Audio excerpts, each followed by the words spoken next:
You're having an awesome day. I'm your host Ayman Hassan and welcome back to another video. Now, I used to love science experiments in high school, but there was at least that one kid that would either drop and break a glass beaker or leave a Bunsen burner on without the safety flame. And where are those kids now? Still ruin it for everyone else, that's where. But they are not the worst of the bunch. This list is worse for sure. So with that in mind, these are the top 10 scary science experiments gone wrong. Starting us off with number 10 is the sex reassignment trial. Psychologist and sexual behavior expert Dr. John William Money fully believed that gender was something that was learned rather than something that was innate and that you were born with. In 1965, David Peter Reimer was born biologically a male, meaning he had a penis. At 7 months old, he underwent his circumcision that was weirdly done via cauterization. The doctor messed up and his penis was accidentally destroyed, and this is where Dr. Money stepped in and convinced David's parents that he would be able to successfully sexually mature if they raised him as a girl. Money made David his own little experiment, and despite reporting continued success, David's perspective was vastly different. David shared he never identified as a female and was constantly teased by everyone growing up. By the time he was 13, he told his parents he was experiencing suicidal depression and would commit suicide if they ever made him meet Dr. Money again. That's when the parents came clean about the sex reassignment, and David decided to live as a male at 14 years old onwards. Sadly, he committed suicide at the age of 38. And just to be clear, I hate how this doctor made David's whole life his own science experiment. That's ridiculous. And just to be clear, I personally support the trans community. I fully believe you can be born biologically female or male, but identify as something else. Live your truth, people. Live your truth. Coming in at number 9, we have Adam and Eve. Now, this one was really interesting to read about, so hopefully you guys will like it too. And if you don't, well, sucks to suck because I like it. Ha ha ha.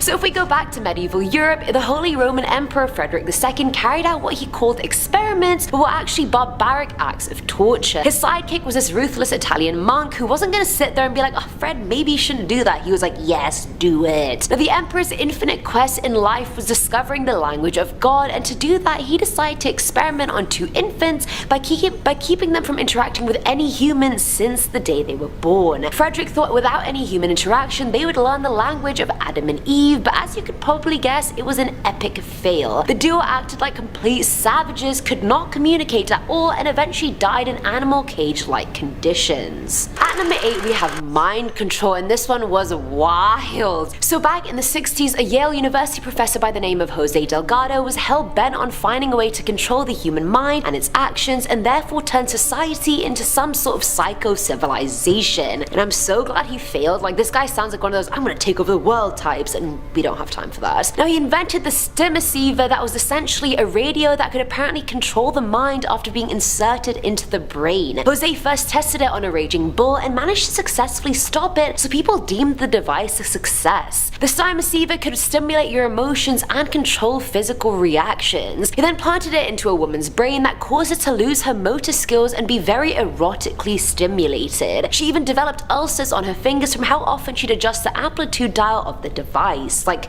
What is this experiment? It legit sounds like an episode of Black Mirror come to life, but way before its time. Can you imagine if this really succeeded exactly how Jose would have wanted? What would this world be like right now? I'd have a chip implant in my brain. Filling on number 7 slot is radioactivity part 1. During the years 1963 and 1973, the US government was very interested in the effects of radiation with the Cold War and their rivalry with the Soviet Union, etc. So partnering up with the University of Washington, the university conducted an experiment wherein they got 130 inmates in Washington and Oregon prisons to voluntarily subject themselves to radiation in the testicles. In most of the cases, the person was zapped with over 400 rads of radiation in the testes, which is the equivalent of 2,400 chest x-rays. And of course, the men were never told how dangerous volunteering actually was. In 2000, the former participants thankfully sued and got a $2.4 million settlement from the university, but what the F? I feel like most of the inmates, if not all of them, definitely contracted testicular cancer. How is that okay? 400 rads? I don't even know what to say. I don't know what to say. Inmates are humans too. We all make mistakes. Unless you're a pedophile rapist, then I hate you. Now, at number 6 is the sand flea. Now, the sand flea, also known as the chigger flea, is disgusting, but then aren't all fleas. They burrow themselves inside a warm-blooded host, for example, a human, and inside us it swells, it and then lays eggs before dying a month or so later. Either way, Marlene Telecky, a PhD student from Berlin, was studying in Madagascar, and part of her job was to evaluate and record the developmental stages of sand fleas. Well, turns out she thought the best way to do her research was to let a sand flea live inside her own foot for 2 months. And mind you, one flea inside you automatically attracts others to you as well, so like, I don't know what this woman was thinking. Either way, she started intimately observing her foot, and the flea didn't really bother her. I don't understand, like, even this is like cringing me out. It was growing normally but wasn't laying eggs, which was odd for a mature sand flea. Marlene then realized, wait a minute, it's still alive, it's been 2 months, it should have been dead by now, and it still hasn't had kids. Turns out, this sand flea was a virgin and was stuck in the waiting stage of thinking a male was gonna come and fertilize it. Either way, that experiment was a low-key fail, but who willingly hosts a flea inside their foot, dude? Like,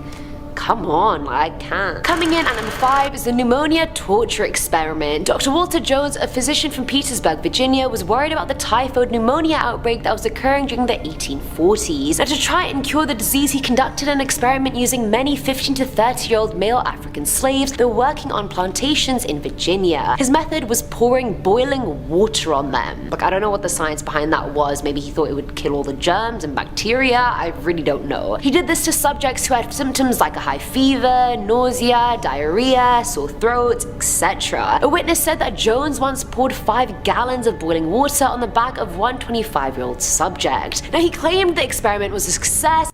Picking your numbers is now as easy as pulling out your smartphone. Yep, that easy. An app called Jack Pocket is now available.